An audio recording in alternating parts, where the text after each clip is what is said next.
46 accords de coopération entre le Maroc et la Côte d'Ivoire ont été paraphés ce mardi.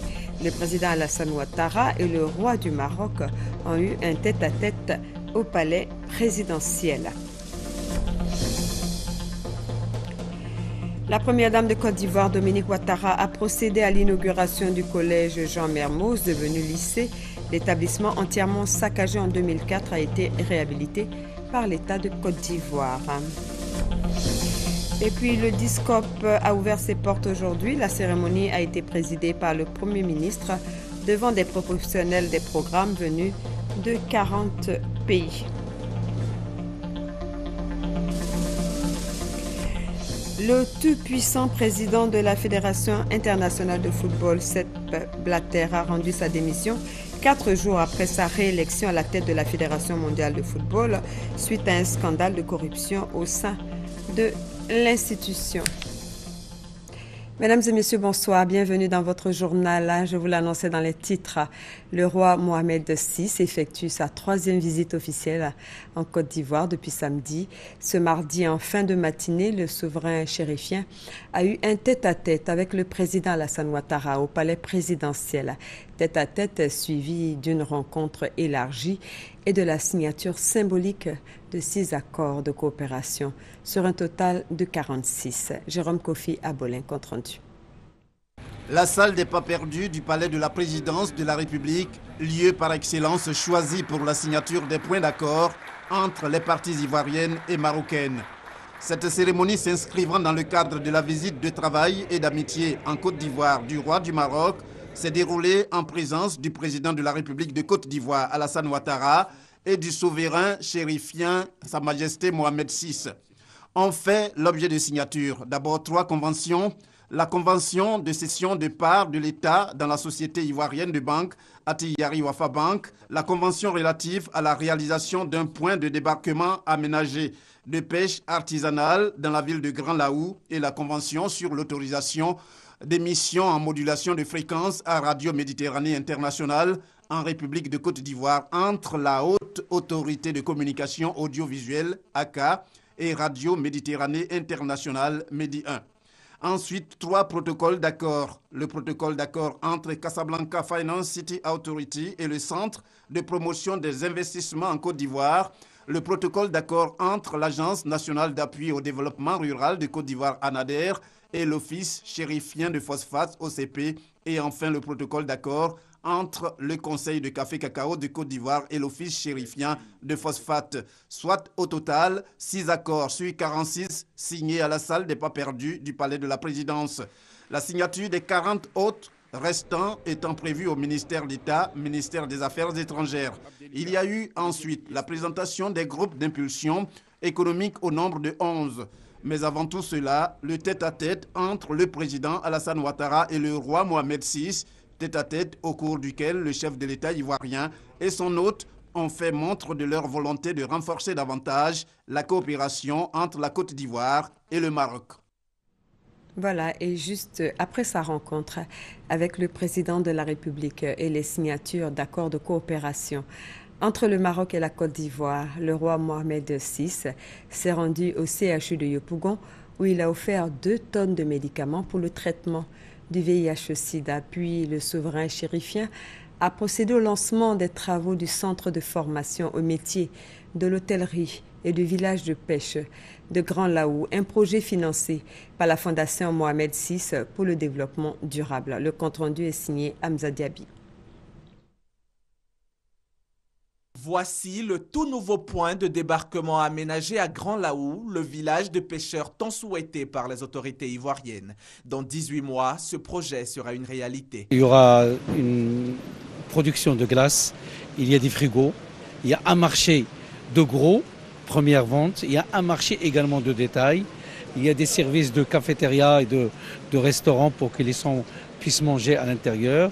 Et puis, il y a des locaux socio-économiques qui peuvent être utilisés justement par les pêcheurs pour stocker leurs produits et pour améliorer leur bien-être au quotidien. C'est un projet de 2 millions d'euros à peu près. Le roi nous a donné un premier village de pêcheurs à Lokodjoro. Aujourd'hui, c'est Grand Laou qui en bénéficie, Donc pour nous, c'est une grande joie. Vous avez vu les bâtisses et toute cette armature qui va être mise à la disposition des pêcheurs. C'est un don du Royaume du Maroc et le premier magistrat de la commune de Grand Laou, lui, n'a qu'un mot à la bouche. Merci. Je voudrais profiter de l'occasion pour dire merci au chef de l'État, au président Alassane Ouattara, qui, de par ses relations avec Sa Majesté le roi Mohamed VI, son gouvernement, à travers le ministre des Ressources animales et halieutiques, vient de doter Grand Laou d'un gros cadeau. En plus de ce village qui sera construit à Grand Laou, un centre de formation professionnelle pour mieux apprendre les métiers de l'hôtellerie et du tourisme verra le jour très prochainement. Un autre don du roi Mohamed VI, un autre soulagement pour l'État ivoirien. Sa Majesté fait un don important pour élargir donc, le centre de pêche de Grand Laou. Et ici, donc, en matière de formation professionnelle, il y a deux aspects, l'aspect TP, bâtiment, et l'aspect tourisme. Vous savez que la Côte d'Ivoire est en train d'avoir beaucoup d'hôtels qui sont en train de se construire, beaucoup de touristes, tourisme d'affaires, tourisme religieux, etc.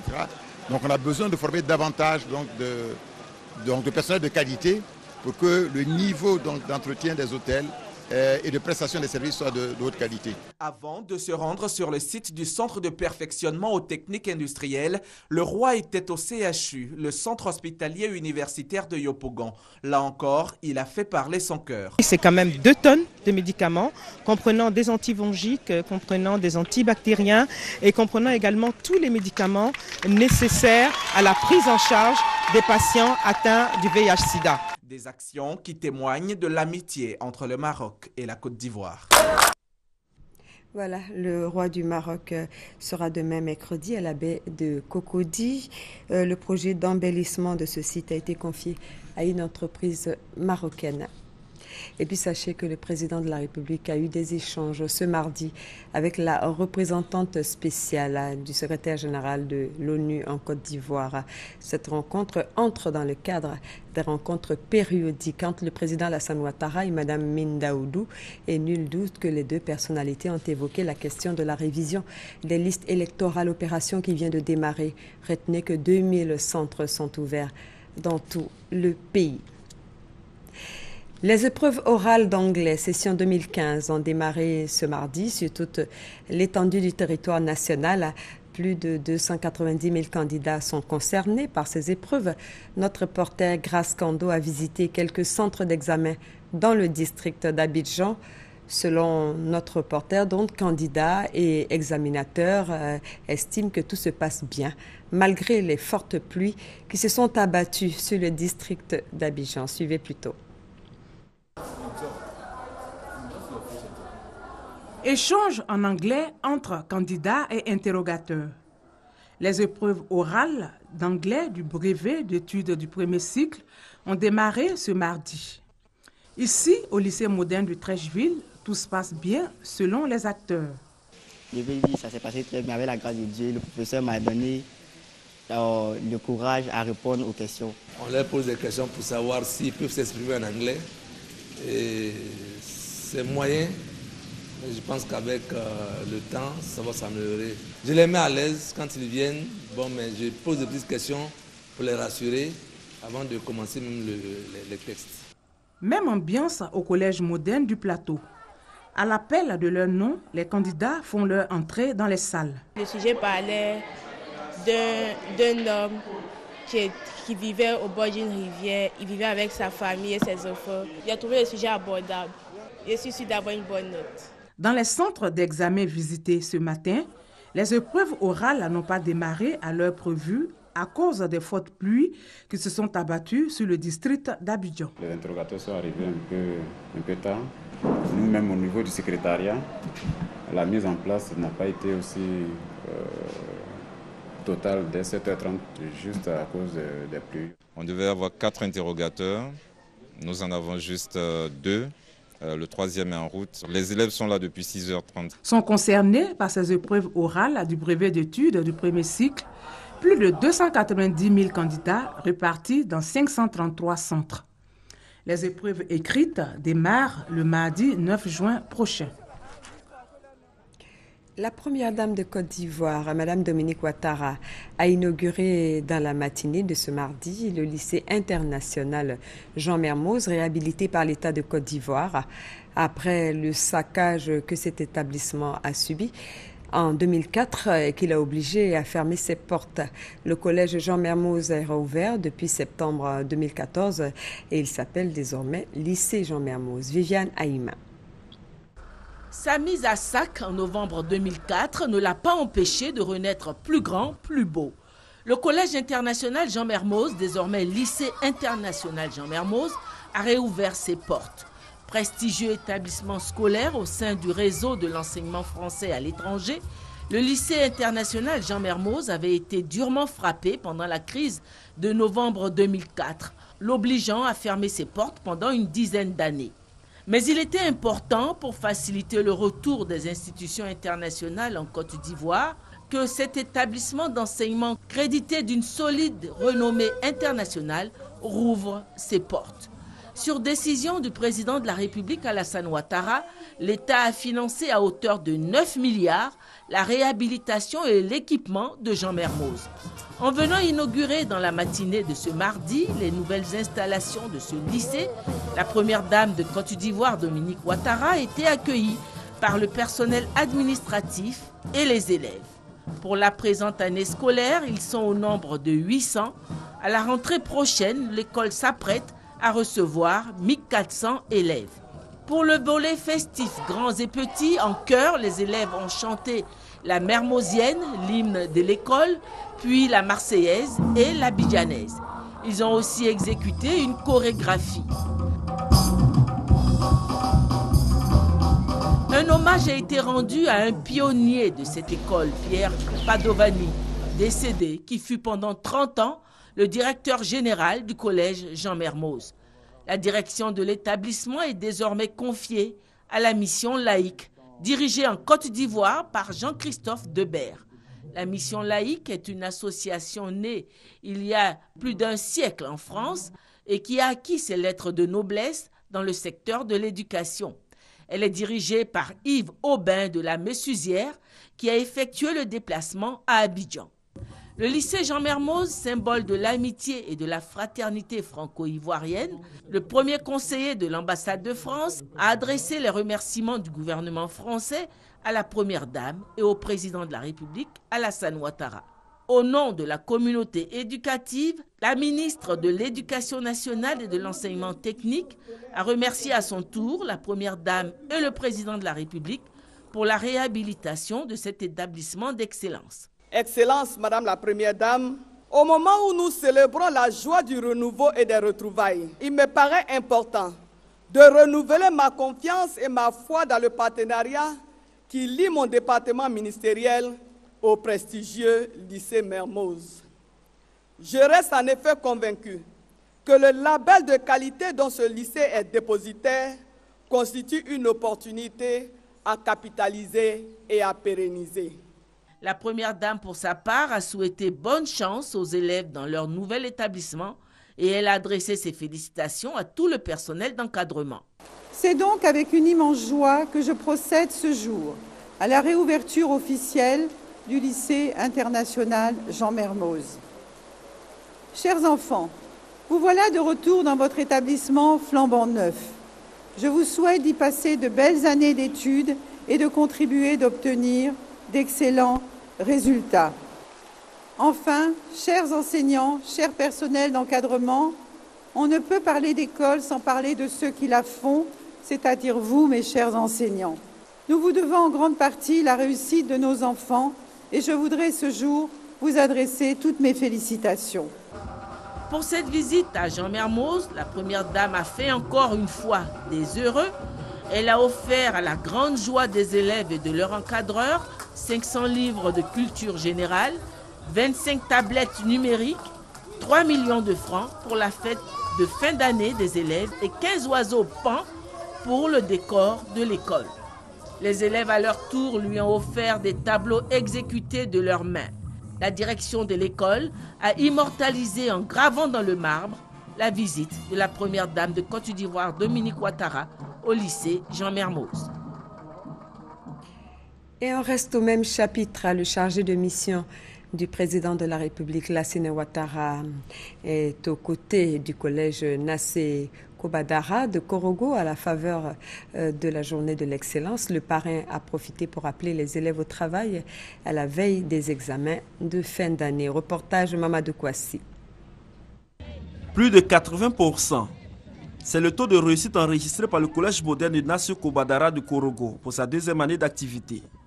Un résultat qui donne lieu à un moment de distinction des meilleurs élèves. Des résultats obtenus malgré les difficultés rencontrées. Des difficultés liées notamment au manque d'eau potable et à l'électricité. La porte-parole des élèves promet au nom de ses camarades de redoubler d'efforts pour des résultats plus satisfaisants l'année prochaine. Un engagement salué par le parrain de la cérémonie, Lassina Ouattara, chargé de mission du président de la République, Alassane Ouattara. Chers élèves, je vous encourage de bien travailler à l'école. Évitez la paresse, la tricherie, la fraude. La Côte d'Ivoire compte sur vous. L'émergence 2020 commence avec vous. Pour bâtir une nation prospère et moderne, il faut des hommes de qualité. Et cela passe nécessairement, selon Lassina Ouattara, par une formation de qualité. Parlant des examens à grand tirage, le chargé de mission du président de la République rappelle que les nouvelles dispositions visent à permettre aux élèves de réaliser de bonnes performances. Les meilleurs élèves du collège moderne Nassé Kobadara de Korogo reçoivent des prix d'encouragement. Cette cérémonie de distinction des meilleurs élèves de cette école constitue une opportunité pour sensibiliser les parents sur la scolarisation des enfants, surtout les jeunes filles. Ouvert l'année dernière, le collège moderne de Nassé Kobadara de Korogo est un collège de proximité à base 3, une réalisation du programme présidentiel d'urgence dans la région du Poro. Cet établissement compte à ce jour 365 élèves. La première édition du Salon international de l'originalité et de la propriété intellectuelle d'Abidjan, dénommée Origigi, s'est ouverte ce matin. Cette première édition a pour terme gouvernance juridique de la propriété intellectuelle et efficacité de la protection. À travers ce thème de Origigi 2015, il s'agit de lutter contre la contrefaçon, la contrebande, le piratage et les autres formes de fraude qui portent d'énormes préjudices à l'État, aux sociétés industrielles et économiques, ainsi qu'aux populations. Le compte-rendu complet dans nos prochaines éditions. L'opération Bonheur se poursuit après la brigade anti-émeute de Yopougon, le camp commando d'Abobo, le centre d'instruction national à Datekoubé et le bataillon de commandement de soutien à l'état-major au plateau. C'est au tour des cités universitaires d'être rétrocédées au centre régional des œuvres universitaires. Elles étaient occupées par les ex-associés aux forces républicaines de Côte d'Ivoire. Les cités universitaires désormais à la disposition des étudiants. Le directeur général du Centre régional des œuvres universitaires reçoit les clés de toutes les cités universitaires où 1130 ex-combattants avaient élu domicile depuis 4 ans. Et il s'agit donc de la rétrocession aussi bien des 5 cités de Port-Boué que des 2 d'Abobo, de celles des 220 logements et de Williamsville, de la Cité Rouge et de Mermoz à Cocody. Sa réception est une étape qui va nous permettre d'aboutir à une utilisation, du moins une fonctionnalité, pour que ces cités soient à la portée et au service des étudiants. Ces cités ont été libérées dans le cadre de l'opération Bonheur, initiée par l'état-major général des forces républicaines de Côte d'Ivoire en collaboration avec l'ADDR. Au centre régional, la démobilisation et la réintégration. C'est l'occasion de lancer un appel à tous les ex-combattants afin qu'ils s'inscrivent pleinement dans l'opération Bonheur qui leur permet à tous, à travers l'ADDR, de se retrouver dans le tissu économique du pays. Les populations de la commune de Port-Boué ont salué cet acte du gouvernement. Nous, on avait peur parce qu'ils sont ici, là, on ne sait pas si c'est FSI ou si c'est policier ou Dieu merci, ils sont partis. Et ils n'ont qu'à faire vite aussi, ils vont réhabiliter, les enfants vont venir travailler. L'opération Bonheur vise plus de 5500 ex-associés aux forces républicaines de Côte d'Ivoire au plan national. Lancée le 20 avril dernier à la brigade anti-émeute de Yopougon, elle s'achève le 30 juin et avec elle, la mission de l'ADDR de réintégration des ex-combattants. Le Discop Africa 2015 est ouvert aujourd'hui même à Abidjan. L'événement biannuel de référence pour l'industrie de la télévision en Afrique va désormais se tenir en Côte d'Ivoire une fois par an. Après Johannesburg en novembre 2014, cette 10e édition réunit des participants de plus de 40 pays. La cérémonie d'ouverture était présidée par le Premier ministre Daniel Kablan-Duncan. Reportage Christelle Ménan. Du 2 au 4 juin, Abidjan s'affairera aussi autour du Discop Abidjan. La 10e édition ouverte ce matin a été présidée par le Premier ministre Daniel Kablan-Duncan devant un parterre de personnalités, ministres, ambassadeurs, venus célébrer ce grand rendez-vous africain de l'audiovisuel. Dans un contexte d'accélération du développement des industries audiovisuelles liées à l'avènement du numérique, la Côte d'Ivoire est fière d'abriter le Discop Africa dénommé Discop d'Abidjan. Pendant 3 jours que durera cette première édition du Discop d'Abidjan, comme nous l'avons dit, 568 experts, professionnels et amateurs du monde de l'audiovisuel, en particulier venus de 43 pays des 5 continents, se rencontreront pour échanger, vendre et acheter des programmes de télévision. Discop Abidjan, une première en Côte d'Ivoire, est désormais un rendez-vous de l'audiovisuel qu'il faudra prendre chaque année avec Abidjan. C'est la Côte d'Ivoire qui renoue avec son prestige et qui s'impose comme le moteur ouest-africain de l'audiovisuel francophone. Ma présence ce matin à la cérémonie d'ouverture officielle du Discop Abidjan 2015 traduit le grand intérêt que le gouvernement ivoirien, sous la haute égide du président de la République, son Excellence M. Alassane Ouattara, porte à ce marché international de la création, de la production et la distribution de contenus audiovisuels. C'est donc dire toute l'ambition de la Côte d'Ivoire en accueillant cette importante rencontre d'être une plaque tournante de l'industrie audiovisuelle qui constitue une source importante de création de nouveaux emplois et de nouvelles ressources financières pour l'État. Donc bravo aux deux ministres, Madame la ministre de la Communication et Monsieur le ministre en charge de la Culture et la francophonie. Les producteurs de fiction ou documentaires, les distributeurs et diffuseurs de ces contenus audiovisuels ont désormais un deuxième rendez-vous avec Discop Johannesburg en Afrique du Sud chaque novembre. C'est autant d'opportunités d'accéder à une industrie audiovisuelle mondiale en pleine expansion avec l'Afrique pour avenir. La première journée du Discop Abidjan a été riche en activités. Elle a été meublée de panels, conférences et échanges entre différents acteurs de la communication. Parmi les thèmes retenus, divertir l'Afrique autrement ou encore l'Afrique à l'ère du numérique. Christelle Ménan. Cette première journée, ouverte par le Premier ministre Daniel Kablan-Duncan, a débuté par une série de panels. Pendant qu'exposants, vendeurs et acheteurs étaient en affaires, on discutait lors du premier panel de comment divertir l'Afrique autrement. Aujourd'hui, la nouvelle génération a besoin de qualité. C'est plus dans le temps où on faisait des clips à 2 €. Ce Discop est très très important. On a plein de producteurs d'émissions et de contenus qui sont là. Ça nous permet de les rencontrer et de travailler avec eux. On peut plus s'amuser à offrir n'importe quoi au public africain. À côté, dans la salle 2, une libre discussion a réuni un grand nombre de participants autour du thème « L'Afrique à l'ère du numérique, enjeux et opportunités ». Parmi les intervenants, Bernard Azria, président directeur général de Côte-Ouest International. Jean-Philippe Caboret s'est prononcé sur cette thématique importante et plus que d'actualité. Le message essentiel que nous avons fait passer donc à l'assistance, c'est que la numérisation et la libéralisation en Côte d'Ivoire vont créer un boom, une révolution totale par rapport à l'ancien paysage analogique. L'après-midi de cette première journée du Discop a enregistré un coup de projecteur sur RTI Distribution, filiale de distribution du groupe RTI. C'est une ouverture sur d'autres chaînes de télévision et pour un producteur, c'est nettement plus intéressant d'avoir à travailler avec un distributeur. C'est vraiment un accélérateur, je dirais, de bons sentiments entre les producteurs et la RTI. Grâce à RTI Distribution, nous sommes capables à la fois de les financer en amont, mais également, une fois qu'ils sont produits, de leur apporter des recettes complémentaires.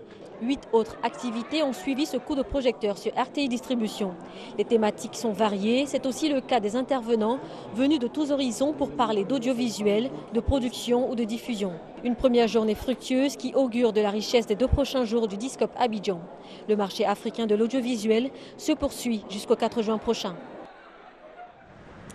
Ouverte le jeudi 28 mai, la 23e session de la Régionale Afrique de l'Association des parlements francophones a clos ses travaux samedi à l'issue de 3 jours d'échanges et de réflexion, des recommandations et engagements contre le terrorisme et la pauvreté, deux questions qui ont alimenté les débats. Compte rendu, Léon Brou.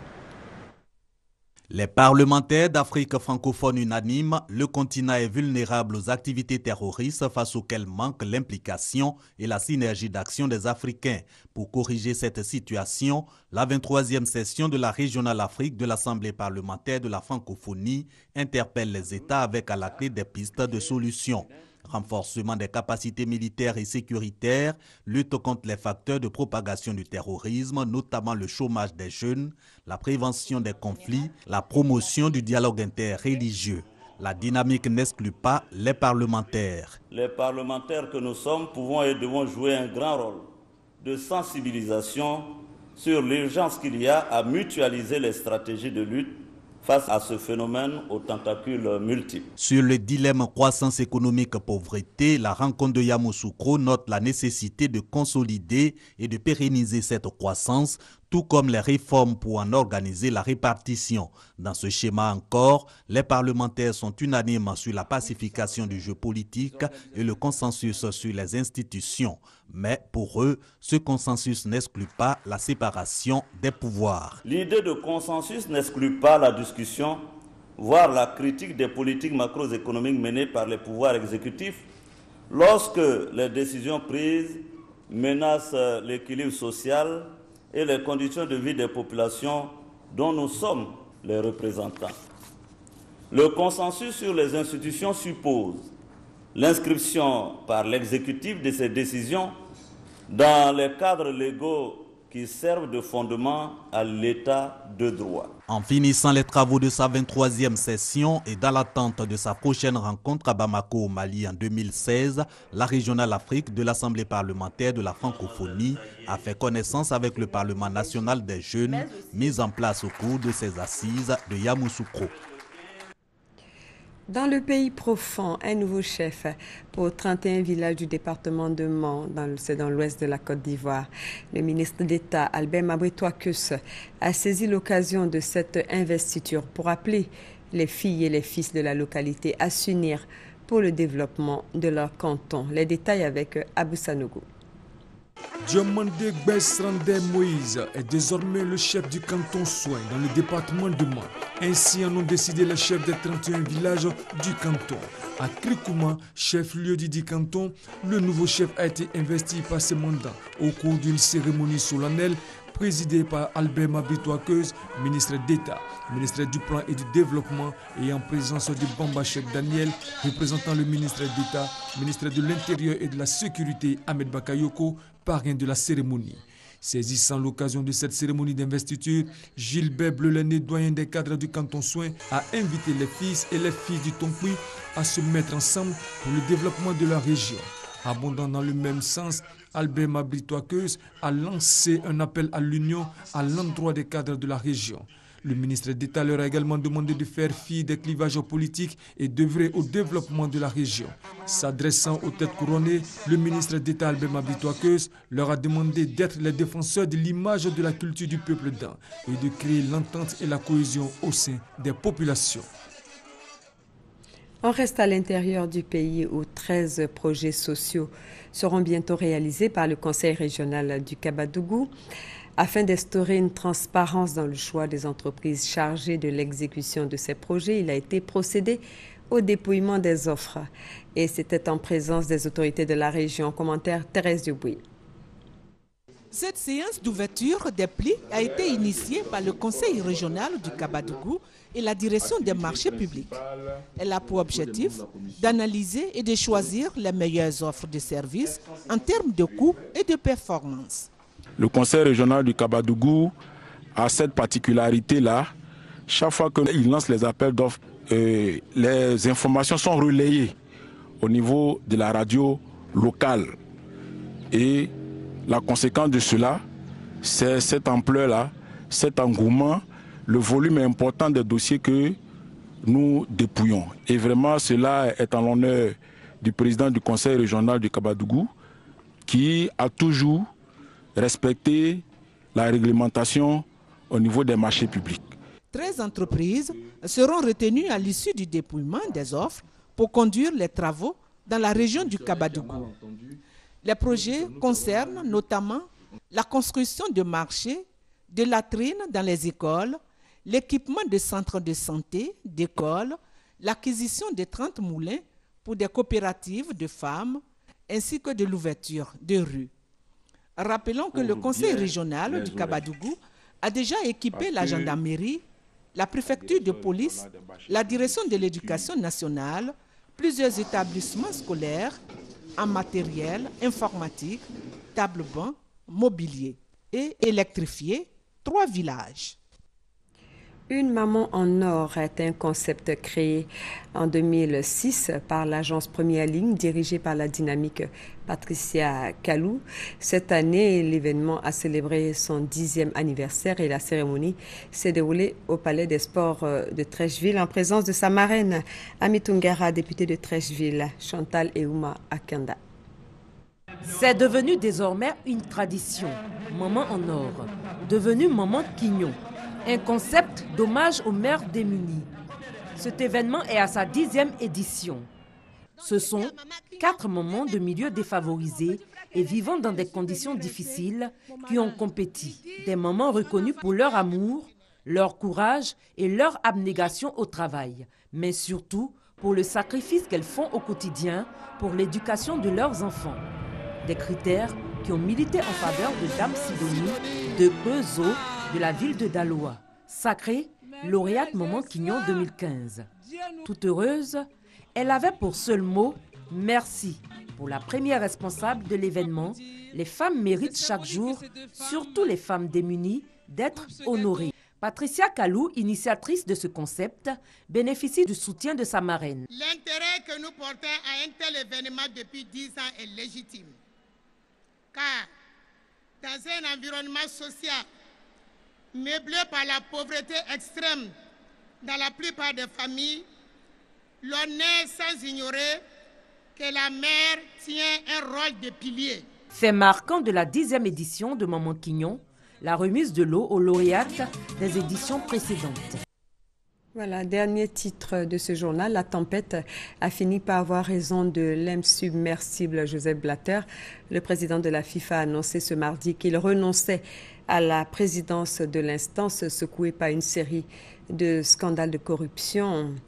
Et M. Blatter, âgé de 79 ans, poste depuis 1998, pourtant réélu vendredi pour un 5e mandat, a indiqué qu'il allait convoquer un congrès extraordinaire au cours duquel son successeur sera désigné.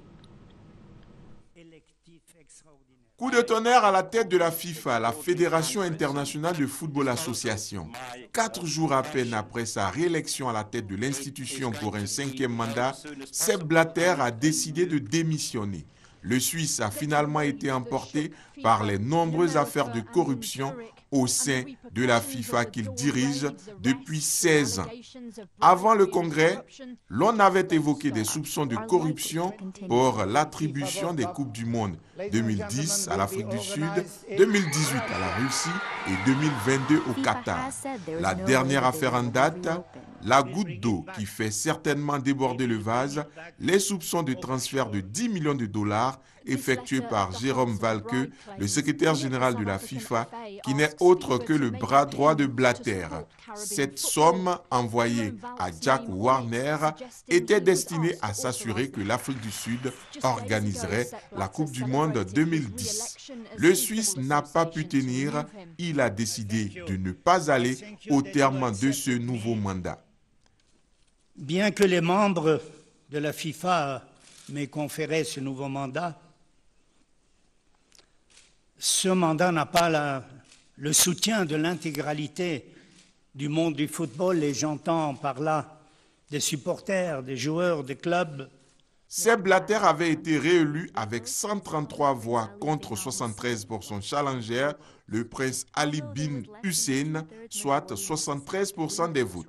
Cette démission est assurément Un camouflet pour la CAF et les fédérations africaines qui, malgré les affaires de corruption, avaient décidé d'accorder soutien indéfectible à Sepp Blatter. Le successeur de Sepp Blatter sera connu au cours d'un congrès extraordinaire de la FIFA prévu entre décembre 2015 et mars 2016. Et juste après ce journal, RTI 1 vous propose une émission spéciale sur les 4 années de gestion du président de la République Alassane Ouattara.